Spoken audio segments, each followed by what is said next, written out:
So I've got a question here from Jenny Birch, who worries about the number of digital replicas that are increasingly competing with real works of art, sometimes in actual art galleries.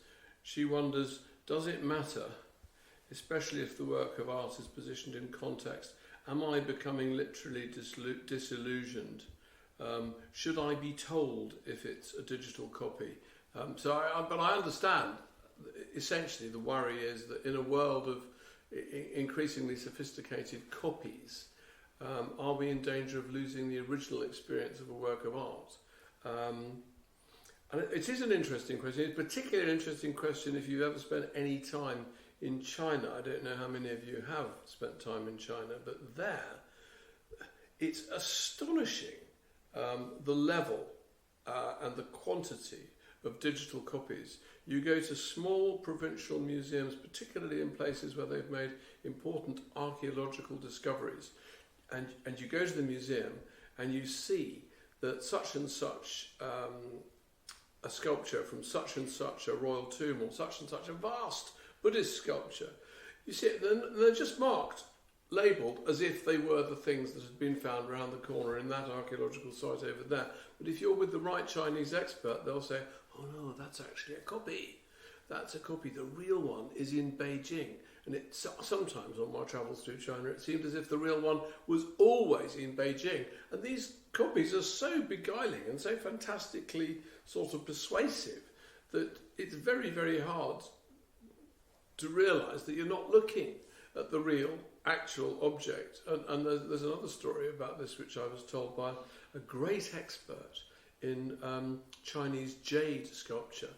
And there was an amazing exhibition of these Chinese jade sculptures that my friend had actually catalogued in China at a museum which I will not mention in the United States of America. And my friend went along and started looking at these things, which were all being presented as if they were the great jade treasures of wherever. And my friend suddenly realised that things that she had catalogued as being chipped or broken, they weren't chipped or broken. She suddenly realised these are all copies. The whole exhibition, which is being touted, and it hadn't been noticed by any of the curators of Chinese art at the American Museum. The wool had been pulled over everyone's eyes. And then the question after that is, does it matter? Well, sometimes, and on the plus side of this type of thing, there's a great Caravaggio painting of the Adoration of the Shepherds, which was stolen from a Franciscan church in Sicily by the mafia and reputedly, probably burned. A member of the mafia said it had been burned. And they have replaced that with a copy, a brilliant digital copy, three-dimensional copy, so it reproduces the effect, the surface effect of the paint, as well as the actual size of the canvas and the image.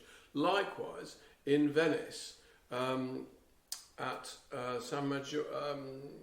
San Giorgio Maggiore, the church on the island, where Napoleon stole a great Last Supper by Giorgio Vasari, by Veronese, Paolo Veronese. They have copied the one that's still in the Louvre. They've never given it back, the French, they should have.